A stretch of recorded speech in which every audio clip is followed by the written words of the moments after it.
महालक्ष्मीर्महाकाली महाकन्या सरस्वती महासरस्वती देवी भक्तानुग्रहकारिणी ईशावास्या महामाया महादेवी महेश्वरी स्वर्लोकपरमा शक्तिर्मातृका जीवरूपिणी नित्या सर्वगतानन्ता नित्यानन्दा निरञ्जना नित्यप्रकाशिनी देवी स्वप्रकाशस्वरूपिणी त्रिपुरा भैरवी विद्या हंसा वागेश्वरी शिवा वाङ्मात्रा च महारात्रि कालरात्रि त्रिलोचना महाकाली कपाली सा महागौरी तिलोत्तमा काली कराली विक्रांता कामाक्षी कामदा शुभा चंडिका चंडरूपा चामुंडा लिंगधारिणी त्रैलोक्य विजया देवी त्रैलोक्य विजयोत्तमा सिद्धलक्ष्मीर्महालक्ष्मीर्मोक्षमार्गप्रदायिनी उमा भगवती दुर्गा चंडी दाक्षायणी परा प्रत्यंगिराधरा वेला लोकमाता हरिप्रिया पार्वती च रमा देवी ब्रह्मविद्या प्रदायिनी अरूपा बहुरूपा च विद्रूपानन्तरूपिणी पंचभूतात्मिका वाणी पंचैका पंचरूपिणी शक्तिदा पूजिका पडित्तर मुक्ति भुक्ति प्रलाम्बिका गायत्री सांख्य संभूता सावित्री प्रणवामृता देवमाता सुरेशानी वेदगर्मात्मिका घृतिः संख्या जाति क्रिया व्यक्ति प्रकृतिर्मोहिनी महां यश विद्या महाविद्या गुह्य विद्या विभावरी ज्योतिष्मती महामाता सर्वमंत्र फलप्रदा दारिद्र्यध्वंसिनी देवी हृदय ग्रंथि भेदिनी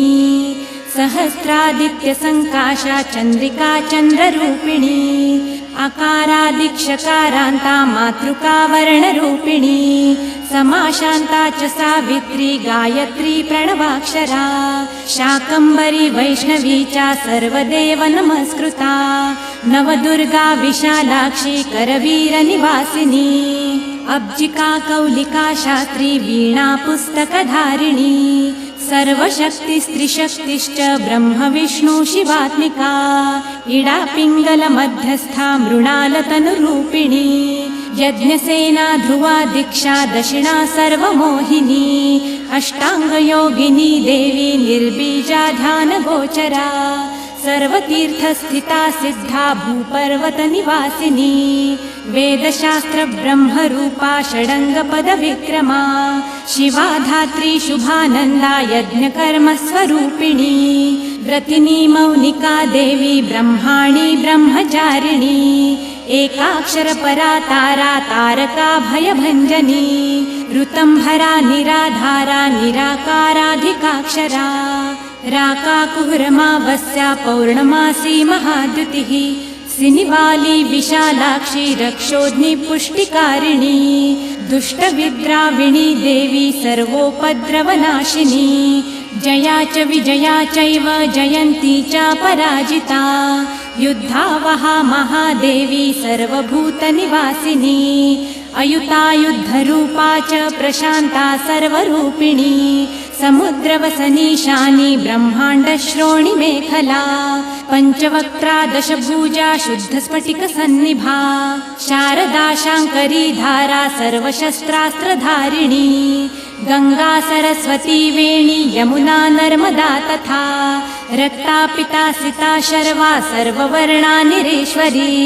गुर्वी कात्यायनी शुभ्रा समसारार्णवतारिणी कपिका कर्णिका शोणा मल्लिका नवमल्लिका कौशिकी चक्रिया देवी सबला चक्रिका स्थिता सर्वभक्त्यात्मिका पडित्तर्वी भक्तिर्विजयात्मिका दिग्वासा नववासा च कर्णिका कमलोद्भवा श्रीसुप्तलक्षणा देवी दुर्गा सुप्तप्रबोधिनी श्रद्धा मेधा धृति प्रज्ञा धारणा शान्तिरेव च श्रुतिस्मृतिर्धुतिर्धन्य वधिरेष्टा मनस्विनी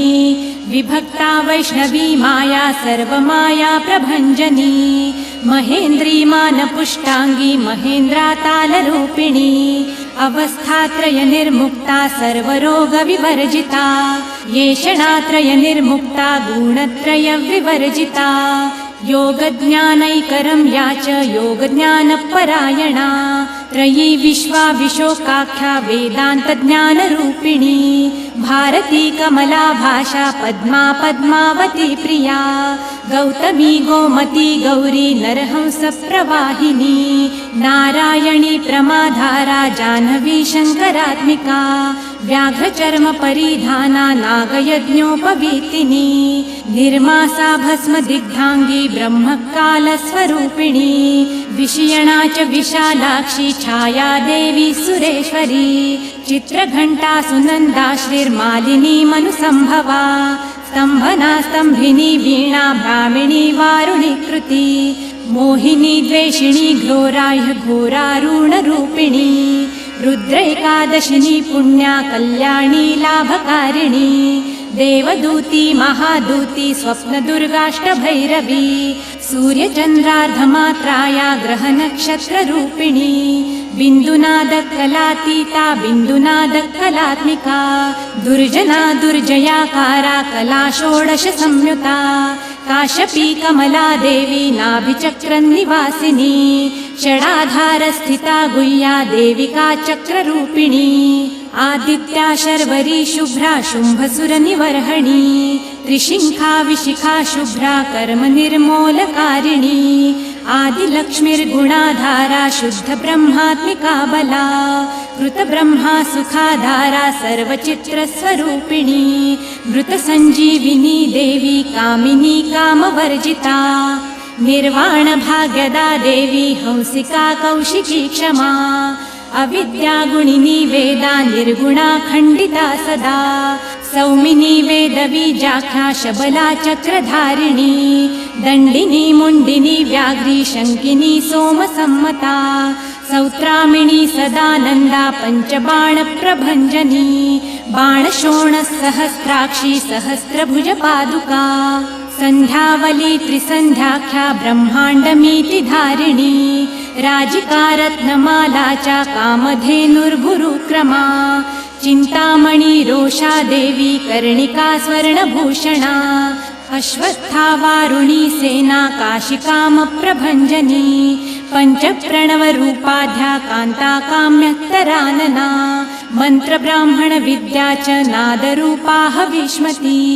अथर्वणा श्रुतिशून्या कल्पना वर्जिता सती सत्यज्ञात्री प्रभा मैत्री प्रकृति पार्वणा सती अवर्णा पञ्चवर्णा च सुवर्णा भुवनेश्वरी त्रैलोक्यमोहिनी विद्या सर्वधाराक्षरेश्वरी हिरण्यवर्णा हद्मी सर्वोपद्रवनाशिनी कैवल्यपदवी लेखा सूर्यमण्डल संस्थिता सोममण्डल मध्यस्था नक्षत्रं मण्डले स्थिता वायुमण्डल मध्यस्था व्योममण्डल संस्थिता सर्वसिद्धान्त मार्गस्था वर्णावर्ण विवर्जिता शतरुद्रा संहरन्ती सर्वसंहारकारिणी चक्रिका चक्रमार्गस्था चक्रमार्ग प्रवर्तिनी कौलिकी वक्रकेशी च यक्षिणी षडिण्डपावनी सुलभा पौरुषी पुष्टि सर्वसत्त्वप्रवर्तिका अर्धनारेश्वरी देवी सर्वविद्याप्रदायिनी पार्वती पौरुषी विद्या सर्वोपनिषदा स्थिता त्रिकालज्ञानदा शान्ता नन्दिनी कमलासना रक्षा शान्तिप्रदा देवी गन्धर्वी गन्धवाहिनी अचिन्त्यलक्षणा गोत्रा नाम जात्यादिवर्जिता सप्तमात्रा परिच्छिन्ना कैवल्यज्ञानदीपिका व्योमकेशखिलाधारा पञ्चकोशविलक्षणा पञ्चकोशात्मिका देवी परब्रह्मात्मिका भुशं जरा जया जयन्ती च लोकमाता प्रसूतिका वाग्देवी भरणा कान्ता सर्वसामान्य संस्थिता उष्टांगा च चतुष्षष्ठी गणिका विद्यया चिन्ता कालिन्दी कर्षिणी श्यामा यक्षिणी किन्नरेश्वरी केतकी मल्लिका शोणा वाराही च घराघरा नारसिंही महोग्रास्या भक्तानां मृत्युनाशिनी अन्तर्बहिस्थिता लक्ष्मीर्जरा मरणनाशिनी त्र्यम्बका च महामारी सोमसूर्याग्निलोचना अदितिर्देवमाता च सुमित्रा च सुयोलिका अष्टप्रकृतिरिष्टा च विभ्रष्टा विकृतिकृती दुर्भिक्षध्वंसिनी देवी सीता सत्यस्वरूपिणी ख्यातिश्च भार्गवी देवी देवयाना तपस्विनी शाकम्भरी महाघोरा गरुडोपरि संस्थिता मन्त्रव्याकरणाकारा ज्योतिषशास्त्रस्वरूपिणी इडा पिङ्गलमध्यस्था सुषुमना नाडिभेदिनी कालचक्रप्रयुक्तास्या कालचक्रप्रवर्तिनी वैशारदी मतिर्ज्येष्ठा श्रेष्ठा वै सर्वदीपिका वैनासकी वरारोहा श्रेणी मौली च बर्बरा जृम्बिणी जृम्बिणी जृम्बा गणिका मणिका परा शरभा चन्द्रिका नन्दा सर्वव्याधि प्रभेषजा देवकी देवशङ्काशा वारदी करुणाकरा शाम्भवी सर्वसम्पन्ना सर्वपापप्रभञ्जनी एकमात्रा द्विमात्रा च त्रिमात्रा च तथा परा अर्धमात्रा तथा सूक्ष्मा स्वगम्या च तथा परा एकवीरा विशेषाख्या षड्वर्गाथ मनस्विनी